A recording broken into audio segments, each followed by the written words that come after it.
Thank you, Mr. President. I'm here again as the Senate returns to regular business to call us again to respond to the threat of climate change. Here on the floor today, things seem back to normal. The floor is empty. We have a senator instead of a chief justice in the chair. The quorum calls descend between the speeches, and our new pages are figuring out the non-impeachment routines of the floor. But outside of the Senate, Mr. President, things are anything but normal. The threat of climate change worsens by the minute. Carbon emissions continue to rise globally. We hurtle toward calamity, and yet we do not act. What's stopping us? The biggest, most powerful, most motivated force preventing climate action is the fossil fuel industry. And of course it would be. The fossil fuel industry reaps the biggest subsidy in the history of the planet. The International Monetary Fund estimates the global subsidy for fossil fuel in the trillions of dollars every year. In the United States alone, the fossil fuel industry got a $650 billion subsidy in 2015, the most recent report from the IMF. That's about $2,000 from every woman, man, and child in the country. You wrote the check, and they will spend big bucks to defend that subsidy. In fact, to maintain their grip on that subsidy, fossil fuel companies deploy lots of propaganda on the American people. They swamp us in advertising. The game isn't just to sell you more gas, it's much bigger than that. Professor Robert Bruhl of Drexel University, now in Rhode Island at Brown University, together with his co-authors, wrote a recent article, Corporate Promotion and Climate Change, looking at oil companies' carefully crafted public relations campaigns, deployed way back since legendary muckraker Ida Tarbell chronicled the greed and cruelty of the Standard Oil Company. To offset its reputation for greed and nastiness, fossil fuel companies have attempted to burnish their image in various ways, Bruhl and his colleagues write, including contemporary multimedia promotional campaigns to project the corporation as a positive, responsible, and legitimate social actor. The public began to catch on to the harms of industrial pollution in the 1960s and 70s, and big oil deployed public relations campaigns to stem the public opinion tide. One example Bruhl uses is Mobil Oil, pre the ExxonMobil merger. In 1970, Mobil began buying space on the opinion page of the New York Times. They called these things advertorials, not advertisements, not editorials, advertorials. And they ran in the same section as real opinion pieces. Every Thursday, those ads promoted Mobil's image as a good corporate citizen and boosted its public policy priorities like reduced regulation of Mobil's operations. Meanwhile, Mobil worked hard to place rosy earned media stories on airwaves and in print. Between 1975 and 1977 alone, Mobil representatives appeared on 365 TV shows, 211 radio shows, and gave 80 newspaper interviews, the study's authors observe. I will pause to note some good news, which is that just recently, The Guardian announced that it will no longer accept advertising that props up fossil fuel like oil and coal. The Guardian urged its colleagues in the media to do the same. Acting Chief Executive Anna Bateson and Chief Revenue Officer Hamish Nicklin said in a statement, Our decision is based on the decades-long efforts by many in that industry to prevent meaningful action, climate action, by governments around the world. Welcome to our experience here in the United States Congress. And as we have seen here in the United States Congress, the fossil fuel industry companies have done that with dark money. They've done that with raw political muscle. They've done that through fake science. And they've done it through advertising campaigns. So bravo to The Guardian for shutting off that spigot of fossil fuel nonsense. I hope American media outlets follow suit. Dr. Brill then turns to recent decades using spending figures from 1986 to 2015. He and his scientists find that corporate promotional spending for the 5 major oil companies in the U.S., ExxonMobil, Shell, Chevron Texaco, BP, and ConocoPhillips, totaled nearly $3.6 billion. That's an average of $120 million per year. And the trend is upwards. After $35 million in spending in 1996, from 1997 to 2004, there it is, 2004, annual spending rose to an average of $102 million per year.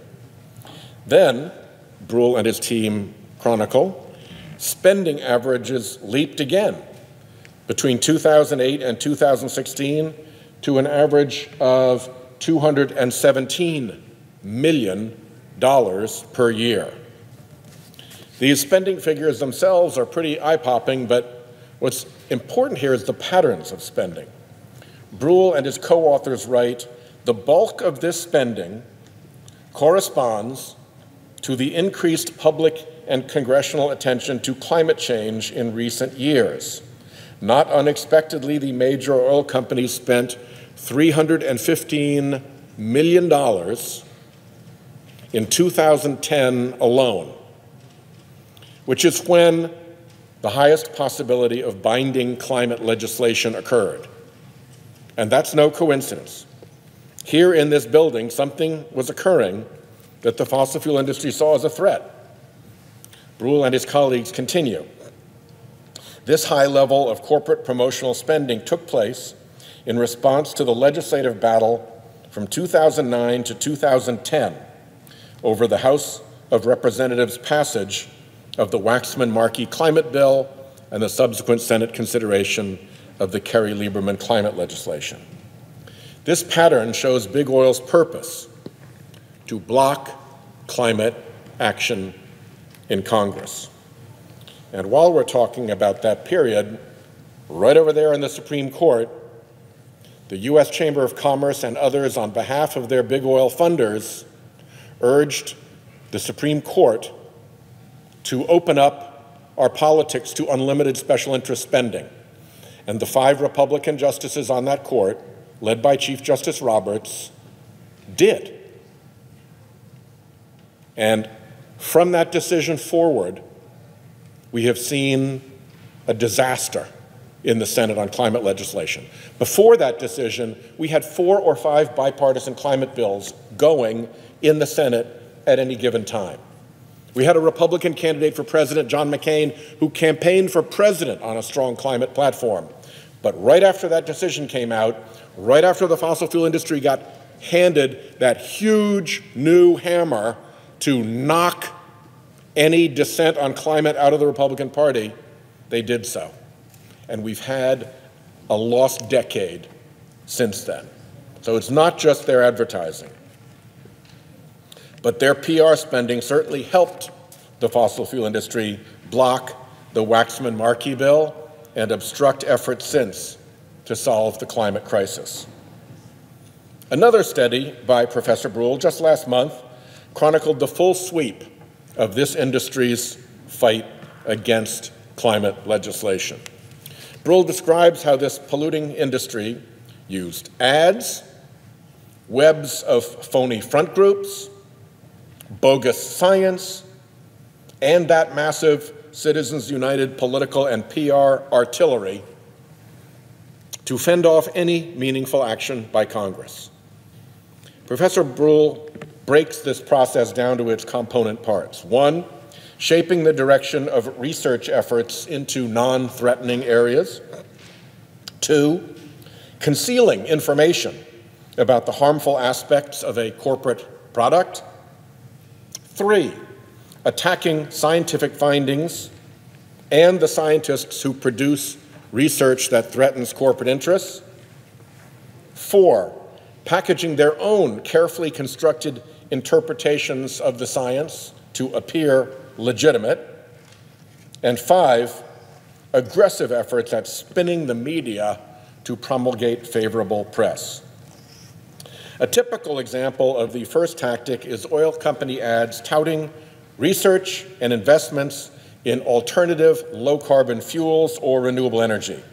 For instance, we've seen ExxonMobil ads touting ExxonMobil's research into algae biofuels.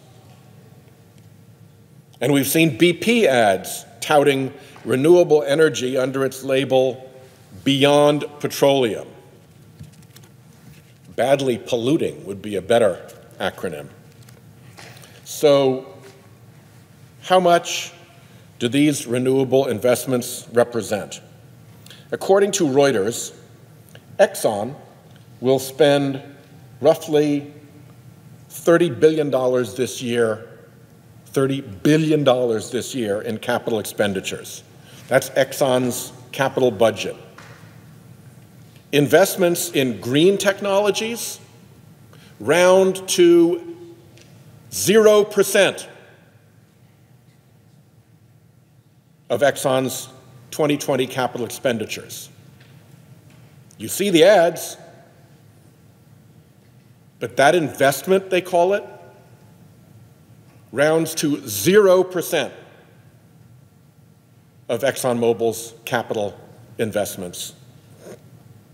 BP will spend more than $15 billion in capital expenditures.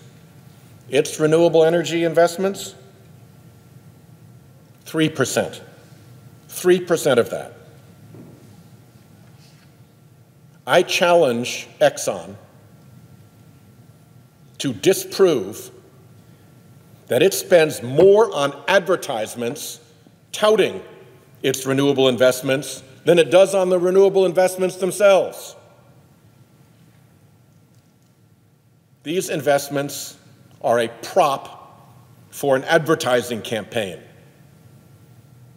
like the Potemkin villages that were built for the Tsar when he was taken out of Moscow to go see how happy the peasants were.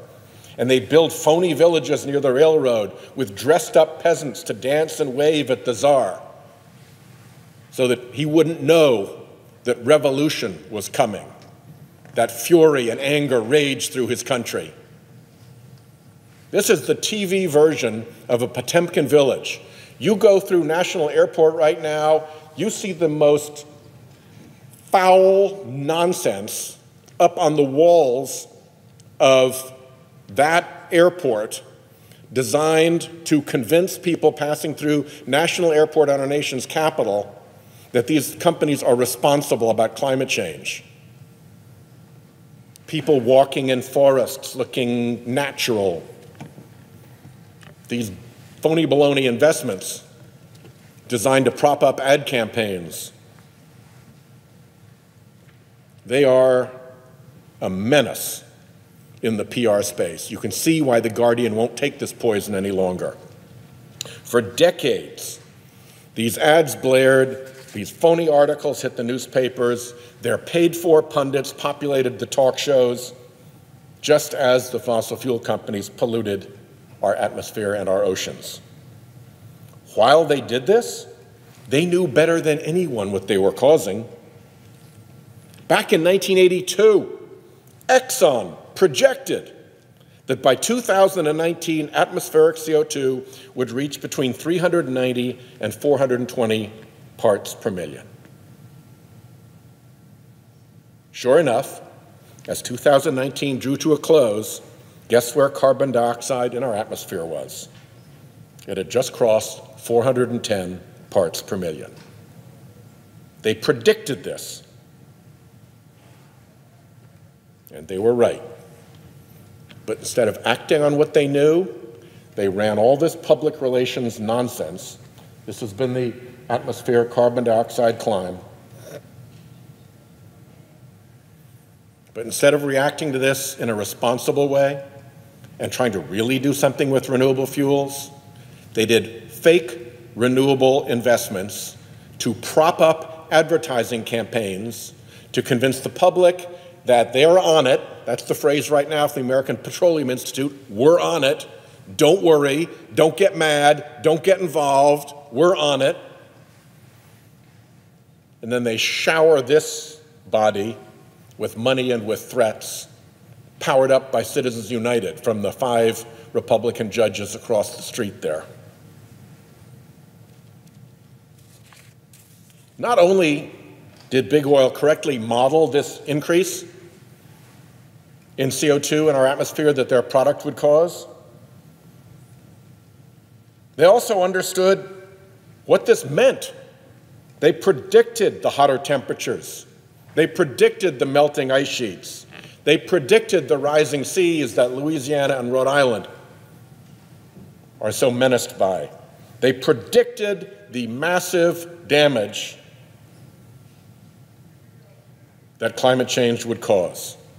Exxon knew its business was ultimately toxic to our planet.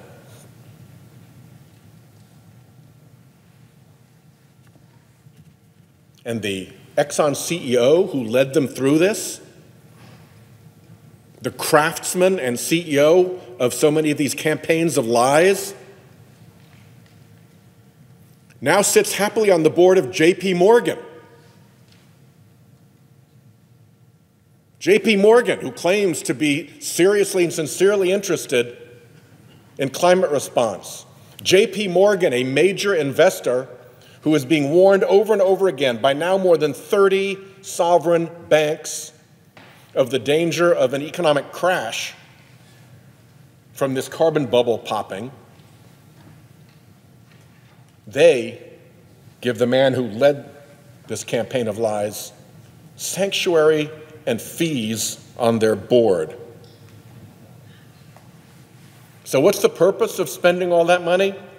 The reason big oil spends billions on its ads is to implant favorable perceptions of fossil fuels into what Robert Brule calls the collective unconscious. And it does that to support its other great influence project, which is spending hundreds of millions of dollars on lobbying and on elections to control the politics of climate change and to assure that Republicans block any serious efforts to limit carbon pollution. That is a scheme that deserves infamy. And it's a scheme being perpetrated as I speak right now, today. Right now, the American Petroleum Institute, the largest trade association for the oil and gas industry, has a 7-figure ad campaign called We're On It. They run ads on the internet, on TV, and on billboards, the ones I mentioned all over the DC airport, designed to fool the public and policymakers that the oil and gas industry is on its carbon and methane emissions problem. Not only are they not on it, they're cheating about even reporting their methane leaks. This is an ad in the Washington Post's Energy 202 newsletter just last week. Let's create climate solutions together. Content from the American Petroleum Institute. Seriously? What a joke. API, the same trade association that is furiously lobbying against efforts to control methane pollution from oil and gas facilities, they don't even want to report it fairly. Job one, when Trump got in, was to take down the methane leakage reporting regulation that was coming. They're lobbying for expansion of offshore drilling, and they're lobbying against any price on carbon to offset that $650 billion subsidy, and they want to create climate solutions together. Unreal. Unreal. In 2006, let's take a little walk back into history. In 2006, here in Washington, in the United States District Court, a judge named Gladys Kessler wrote a long, long opinion, well over 100 pages. It was a commanding opinion, and it was an opinion that was upheld afterwards by the United States Court of Appeals. It was an opinion in relation to a case that had been brought by the United States Department of Justice. The United States Department of Justice had sued the tobacco industry. And they had asked Judge Kessler to find the tobacco company's PR efforts fraudulent and to order them to knock it off. They were committing fraud. Stop it. You're lying to people. Enough already. And in her opinion, Judge Kessler found in favor of the United States Department of Justice. Indeed, she found the tobacco company's fraudulent PR campaigns to have amounted to racketeering. It was a civil racketeering lawsuit. She found that the tobacco industry, and I'll quote her decision here, quote, the tobacco industry coordinated significant aspects of their public relations, scientific, legal, and marketing activity in furtherance of a shared objective to maximize industry profits by preserving and expanding the market for cigarettes through a scheme to deceive the public, end quote. So swap out cigarettes and plug in fossil fuel, and you've described exactly what big oil companies do. Coordinate their public relations, scientific, legal, and marketing activity in furtherance of a shared objective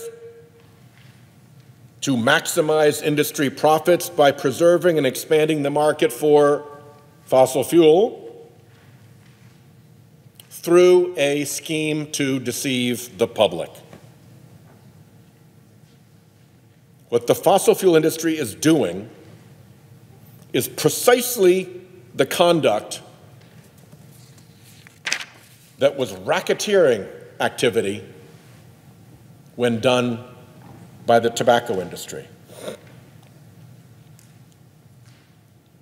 But don't expect Bill Barr's Department of Justice to pursue any type of legal action like that.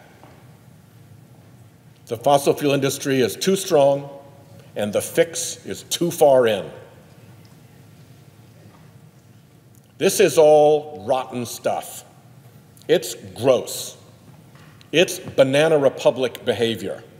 It's not what we expect here in the United States of America.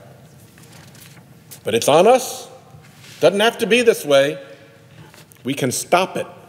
We have the power here in the Senate to shake off the malign influence of a desperate and greedy industry and actually tackle the defining issue of our time, like Americans should. So let's have a real debate on a real climate change bill. Let's surprise the world and pass something big and bold.